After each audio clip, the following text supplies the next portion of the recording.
I've got those two right. Somebody who was in a band in Glasgow knew us through somebody else and said, do you know any bands that had come up and play a gig? So they said, well, I know this band called Oasis. So he said, well, we asked them, will they come up? So we said, yeah, we'll come up. We hired a van, put loads of people in it, we charged them money for the petrol. I said, you pay them money towards the petrol, we'll get you into the gig for free, we'll have a good night. And they said, fine. So we got to the gig after driving all day, and the promoter said, I've never heard of you, you're not supposed to be playing here tonight, so, you know, we're not going to let you play. So we sort of pointed out the fact to him that he had 2 security guards on the door and there were 17 of us. I sort of stood there and said, so what are you going to do about that then? And he said, well, if you put it like that, I suppose I can give you sort of half an hour. So we went on, when the doors opened, it was about 7:30. Started playing, and unbeknown to us, Alan McGee had just missed his train back to London round the corner, and he had an hour to kill for the next train. And he just decided that he was going to go for a drink in the club. Walked in the doors, we were going on stage.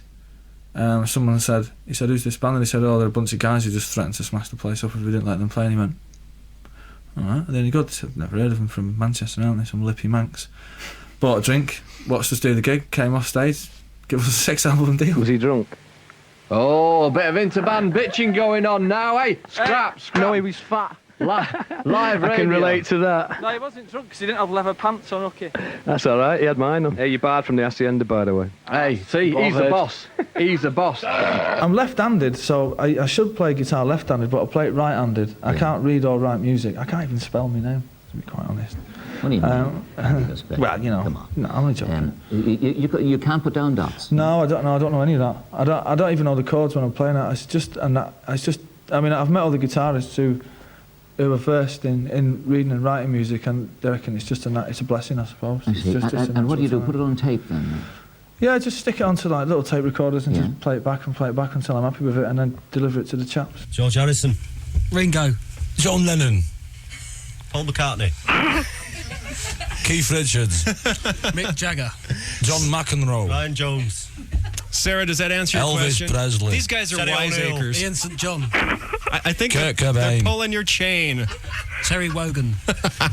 Bruce Forsyth. Thanks a lot. No, it's not, mate. It's all about eyesight. I understand, but it's going to happen anyways, though. You might as well finish the show with the lights on. No, you've got it totally wrong, mate. You've got it totally wrong. That's Picks on Bonehead today, he's having it. He's got the amp today. He's in a mean mood, man. It is. None of us, we don't want to go blind, do you know what I mean? Walk around with a little dog on a lead. We always thought we were the greatest band in England anyway, so for somebody else to start saying it didn't really surprise us, but it does tend to put a lot of people off when you've been plastered across all the music press, and people just tend to go, oh, well, they can't be that good because of what the media's saying. But people can actually go into the shop and buy 3 singles by us today. And next week they'll be able to go and buy 3 singles and an album and a load of B-sides, so there'll be at least nearly 25 songs. So we're not just an invention of the press. We're actually a band who does write songs, and we do put them in the shops, and people can go and buy them, and then they can judge us by the music, because all the hype and all the the stuff about ferries and all that lasts for a week in the press, and then it's forgotten about, or it lasts for 6 months and people keep mentioning it.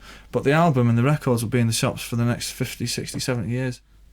It's like Bill Shankly always said, you've got to win the league before you can enter the European Cup, haven't you? So.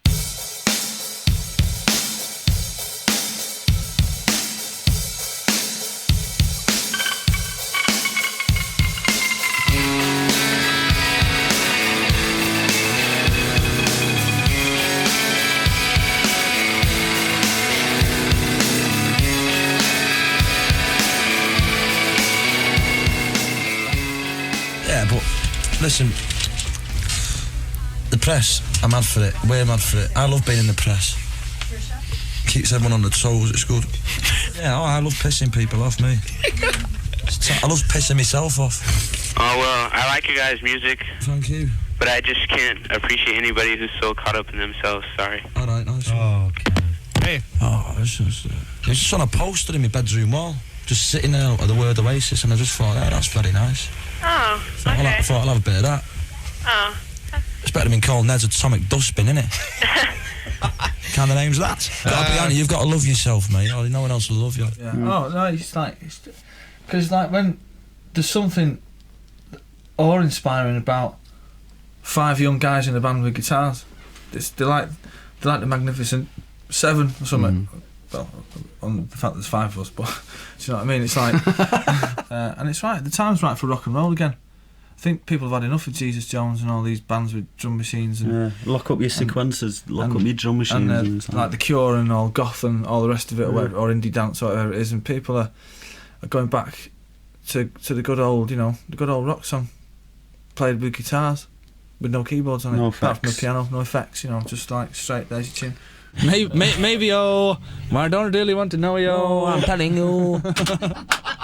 I'm telling you. Oh God! Twigsy, telling you. But actually, me and our kid are just using this band as a stepping stone for our double act on the David Letterman show as comedians. Cheers! Hurrah! Hurrah!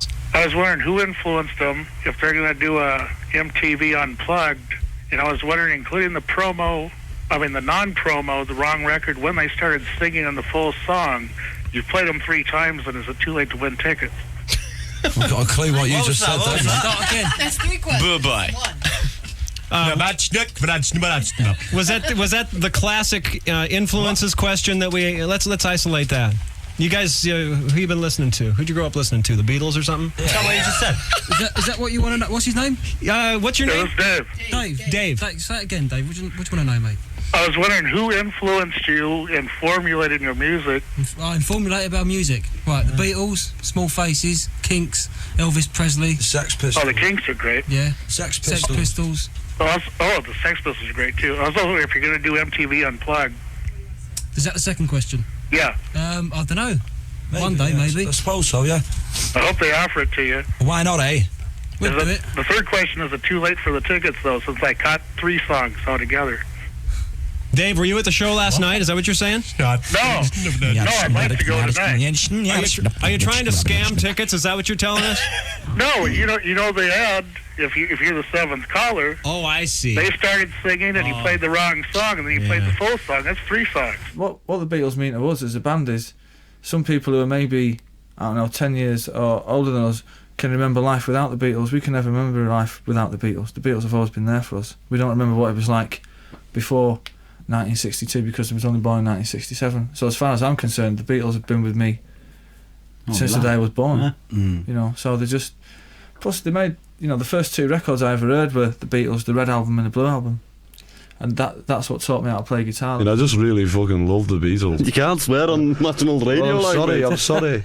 It's nice that people think that our music sounds like the Beatles. I particularly don't think it sounds like the Beatles at all. Smoke where you want, drink when you want, whenever you want. Get the age of consent right down. Legalise drugs. Shagging in the streets. Kill all people who like grunge music. Surfboards about the window. Yeah, surfboard. Kill all surfboarders. Melt the snow. Generally, have a good time. And anybody who wears a cowboy hat should go over to the electric chair, I would say. How Irish do you reckon you are? I'm half. Because I was born and raised in Manchester, but my mother. From Charlestown. From Charlestown in County Mayo. Yeah, and your dad and my dad Duleek. from Duleek in Meath. So that makes me exactly half. Although which half it is? Yeah, indeed. No. So you were back in Charlestown a lot, though, were you not? We used to go when we used to have 6 weeks holidays in England for the school summer. My mum used to religiously drag us by the ear all across the Irish Sea for 6 weeks. Because we'd never seen the likes of nettles and fields and stacks of hay and all that, and she was determined to give us a bit of Irish culture. We've given it up, like we said, we're born again Christians, we don't do none of that rock and roll stuff. You've got to have a laugh, haven't you? Everyone's up with their own asses these days, you know what I mean? I'm having fun. But I don't mean it, I'm a born again Christian now, as you can see. Oh my God, we're you're not God. You're not God, we're God. Just wondering where you got off saying that you were the best fucking band in the world. Yeah. No! Well, who is? What was that? Say that again, I didn't hear that, go on. You said that you were the best fucking band in the world. All right. And I was totally correct. Am I going to cut her off? Yes. Amanda, watch your language for crying out loud. Yeah, we are. Well, if we're not, who is? Everyone's getting on our case. What's up with it? What's up with everyone? You guys rock so much. I've been listening to you guys since Live Forever came out. And you blow my mind. You rock. Hey, baby, man. Have you been smoking pot? And I want to ask you a question. Do you have any advice for a guy who's in a band that wants to get really big? Yeah, man, get a pair of step ladders. Platform shoes. Platform shoes. Does that answer your question?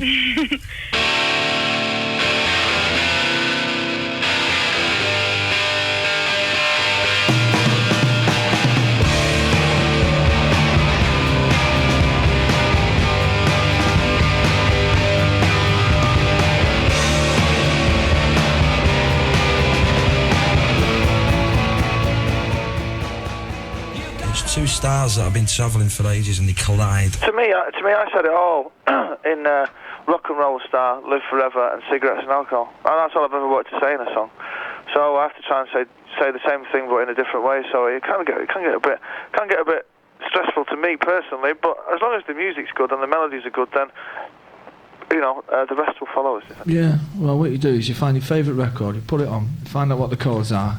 You move it up 2 keys, switch all the chords around, nick somebody else's words, who's preferably dead, who can't sue you. Throw a few of your own in, put written by Noel Gallagher, and just sit back and hope that nobody sues you.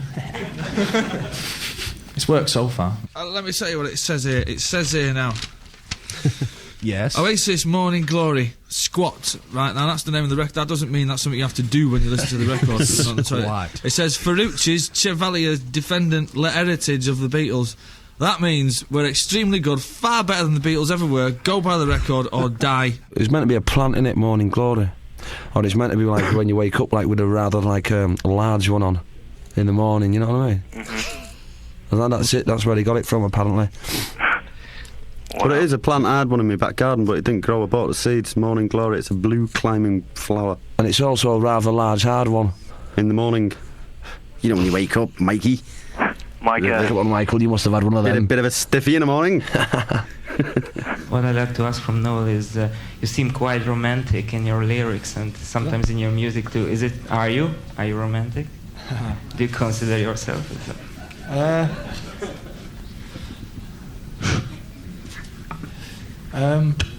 that is a damn fine question, that. And one I'm not prepared to answer. I don't know how.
Lost the plot. So I had to see a lot of doctors and then have some tablets, which I don't have to take anymore. So they got Scott, with my newfound band, in the eye ages ago. And he just done one apparently, and Marcus rang me up. And I'd been to the doctor the day before and he said, "Well, just have a couple of weeks rest, you'll be alright." So I was like, "Alright, that's it. If you want me back," and the lads did. So we went back there. Proving people wrong, that fucking, you know what I mean? You can still, you know what I mean? You can still play fucking big gigs and it can still be cool, you know what I mean? You don't have to be fucking to 2,000 people. I mean, you can still fucking get right inside every fucker's head to 20,000 people, you know what I mean? Make it feel small. If you're fucking good enough. Come on, Bone. Let's go and feel the atmosphere of the crowd. See you later. It's going to be rocking. Here's wild. Everyone had their hair down, everyone went crazy. The main road gigs are again record breaking for some reason or other. Most amount of people stabbed in a ticket queue, I think, of all time ever. Fastest amount of stabbings.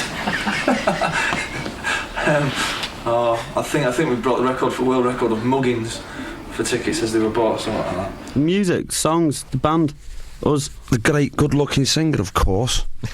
Liam's beard. Not his beard, like his beard as from Liverpool. His beard. Yeah, like as in like facial hair, like. Because of the way he sings, he's not like he's not a trained singer or anything. He just sort of belts it out. So he can't do more than 2 gigs on a trot, or his voice starts to go.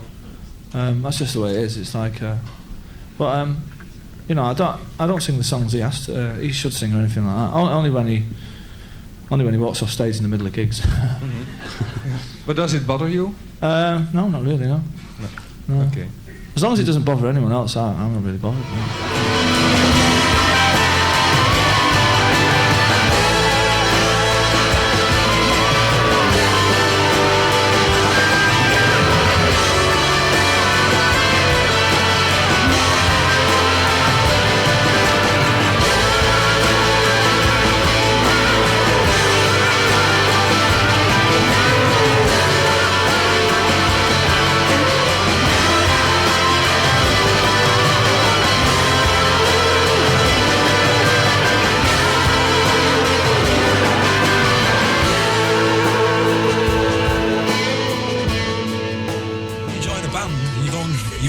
Better. Have you got a band? You get a record company and they do it for you, and then you become rich and famous and get loads of birds like me. Oasis will definitely be the last band I'll ever be in, because I don't think that there's another band that could ever compare to, you know, because the people who are in this group are my best mates in the world. You know what I mean? And we've been through a lot. You know, we've been together for like 5 years now, but we've known each other for like 10 or 15 years.